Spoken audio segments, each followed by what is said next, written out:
Hello, my name is Julie and this is KS Mom Crochets, and today is Crochet Podcast number 64.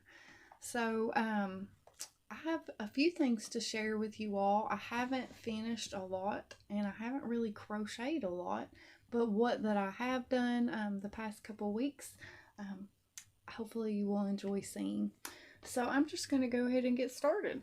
So the first thing that I made are Leggy Frogs. So I'm a little late to the game, but I had to try out this pattern. Everybody's been talking about it for a long time, about how fun it is to make and how easy and how quick they work up, and I thought I really want to give this pattern a go. So here is one of my little Leggy Frogs, because I did make 3 of them. And they do not take very long at all. And they are super easy to make and super fun. So this one is from Not Jaded CO on Etsy.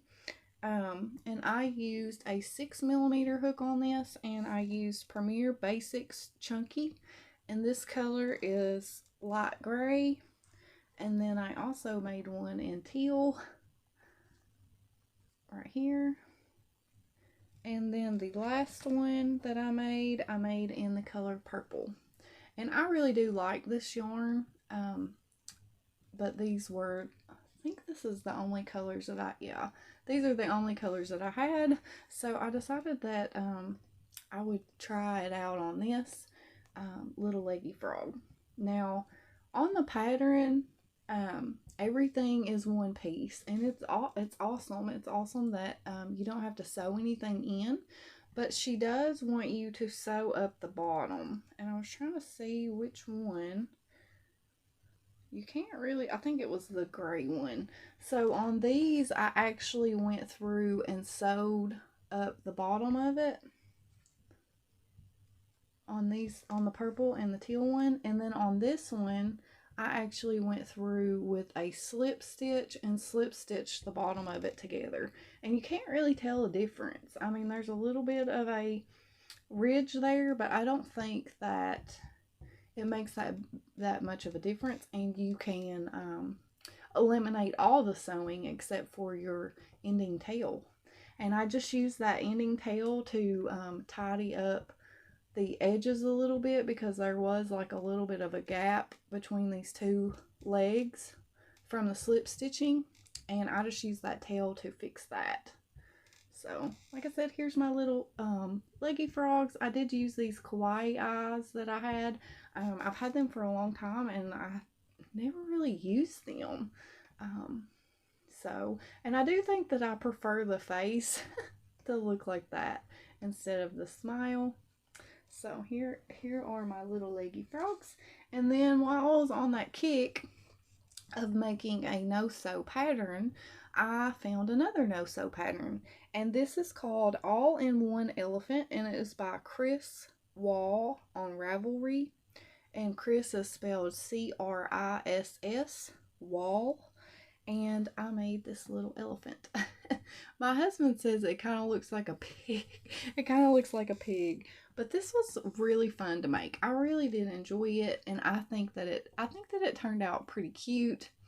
And it, like I said, it's all one piece. So the legs are actually little bobble stitches. The ears are actually crocheted in as well. Because I was thinking, how in the world do you crochet those ears in? But this designer figured out how to do it, and I do think that it turned out really, really cute.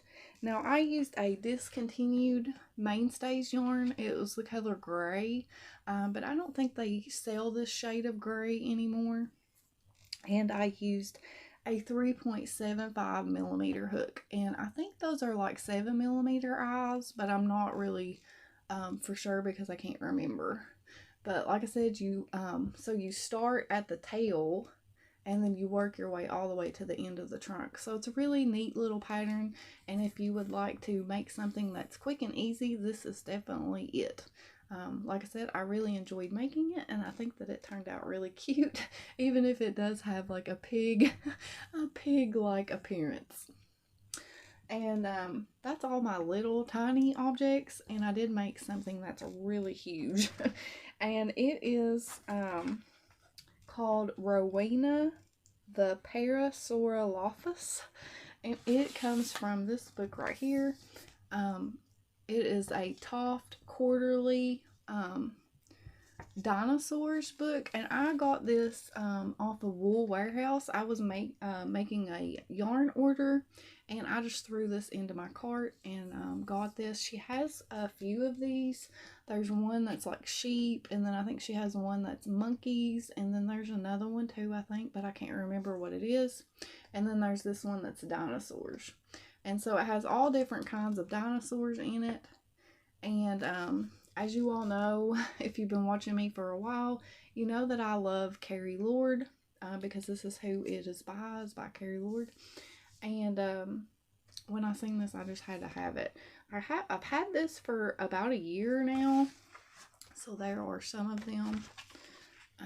And I just never made any of them.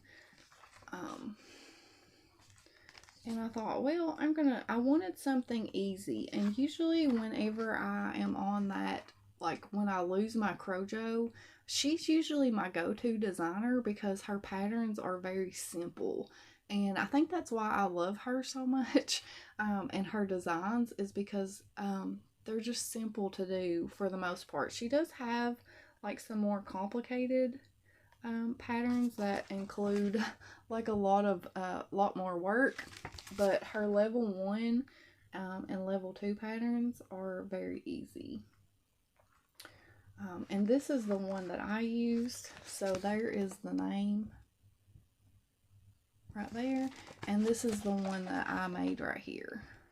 Now, I had bought a yarn from Michael's that was on clearance for $2, and I was like, I'll use that for something, an amigurumi or something. And it was this yarn right here, Braid Big by Loops and Threads, and it was in the colorway Salt and Pepper. And I thought, I'm going to use that for this dinosaur. And so here is my dinosaur. So it does have this thing on the back of its head, and it does have these long legs. The only problem is this had 262 yards, and I thought that will be plenty enough to make this pattern, because usually her patterns don't take a ton of yarn. But for some reason this one took a lot more yarn than I expected. So after I did the head and the body first, and I was like, there's no way that I'm gonna have enough yarn to do the arms and the legs and the tail, because I knew the tail was going to be really, really big. So I looked in my yarn stash, and I had a gray, a dark gray from Big Twist, which is this, which I think is discontinued now, and then I had a black. And so I knew that I needed to double up my yarn and hold 2 strands together in order to get the size of this yarn, because this yarn is like a 6-weight yarn, but I don't think that it's like a thinner 6-weight to me. So I thought that would work good just to hold 2 strands of a 4-weight together, and I thought that these 2 colors would make it look like it was part of the color changing, and I think that I accomplished that, especially on like this part of the leg. Like, you can't even tell. So I did the foot or the feet on both of them and the hands in that gray and black mixed together. And like I said, this right here is the actual yarn that I used for, you know, the rest of the dinosaur, and you can't tell a difference between that yarn and this yarn at all. The only reason that you can tell a difference on the top is because obviously the color changing is different, so it's more of like a sharp contrast where that the colors were changing. I did use these big, I think they're about a 24 millimeter, but I'm not really sure, glitter eyes that I got off of Amazon. And I wanted something, because where this yarn was so dark, I usually go with black eyes. but I knew that those eyes would not show up, so I wanted something that would show up, and I think the blue shows up really well, especially with this light shining on it. But I think it shows up good on it. And like I said, he's a pretty good size. Like, obviously, if you go by this pattern and use a smaller yarn, it will not come out as big as this. But like I said, this is classified as a number 6 yarn. So he did come out pretty good size, and I used up a whole skein of yarn. So I was right. I would not have had enough yarn to do the tail and the legs and stuff without adding this different yarn for the feet. So whenever I got done with the tail, I had maybe, I don't know, 16 inches maybe of yarn left. It was just enough to be able to sew this tail on. So I hope that you like him. I think that he turned out really cute. I really like how that he turned out. And like I said, I just needed something that was easy and that worked up fast. It did take me about 2 days to do this, but I stopped obviously and took a break in between. But usually her patterns work up a lot faster. I think it was because it had more rows. But I think that he turned out super cute, and I hope that you enjoy seeing him as well.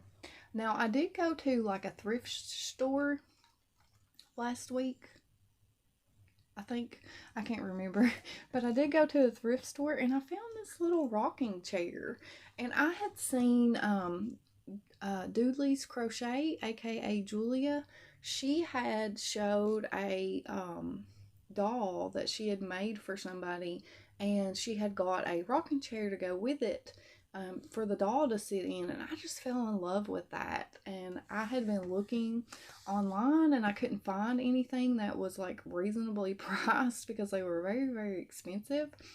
And so my daughter really loves going to like thrift shops and stuff like that with me. So we all went to the thrift store and I found this, and I was so excited because I only paid $5 for it. You are supposed to put like a picture in the back of it, which I think is kind of weird, but I'm thinking that I might like I might have my daughter like cut some paper the size of that and draw something on it, like maybe like something decorative or something, not like a picture or like not like a drawing of something, but more like abstract or something, I don't know, just to go in the back of that to make it look better. But like my amigurumis, especially my smaller amigurumis, they fit in it so cute. I just love it. I think it's so adorable. Just seeing them sitting in it. And I was trying to see if I had something else that could sit in it. This one might be a little bit too big. But isn't that adorable? And then like if I put, that one's a little bit too big. But like if I was to make a doll, maybe the doll could sit in it too. This one doesn't want to sit down. It would have to be a sitting doll instead of a standing doll. But I just think that's adorable. So I don't know, maybe you all will get lucky and find a little chair somewhere. But I just think that it's so cute, and just to have. Hopefully that's not too weird of me to collect things like that. But like I said, when I seen that, I just fell in love. I was like, I just have to have it. So yeah, so that's all that I have for you all. I still haven't worked on my cowl, my Coco's Crochet over Litza over at Coco's Crochet, the calendar cowl that she's hosting. I still have to make my squares for that, so I'm hoping that I can get that done this week. And also I would love to finish that rose. Like I said, I just haven't really worked on it. I feel like that I needed to start something new and just do some, I needed to feel accomplished, I guess. And I think that's a more time consuming project. So I think that working on some of these other projects has really helped me get my Crojo back. But I do want to say that I hope that you all had a wonderful weekend and that you have a wonderful week ahead. And I thank you all so much for watching and for hanging out with me and just listening to me talk about crochet. It really does mean a lot to me. I just want you all to know that if my videos are a little spotty this summer, just know that I'm alright, that I'm not going anywhere, that I'm going to continue this YouTube journey because I really do enjoy getting on here and talking to you all. It's very therapeutic for me to get on here and talk crochet and know that there are people out there that care about what that I've made, and just that enjoy watching my videos. It really does mean a lot to me. But like I said, I'm just going to not put pressure on myself to finish things. I'm still going to crochet, obviously, but if I don't finish things in order to make a video, then I'm not going to put pressure on myself to do that. But like I said, I'm not going anywhere. I'm still going to be here. I will still make videos. I'm just saying that if there's a week that I haven't made one and that I don't post on my community tab, just know that I'm alright and that I will be back whenever I have something to share. So that, like I said, that's all that I have for you all. I know this video was a little bit shorter than normal, but I guess that's okay too.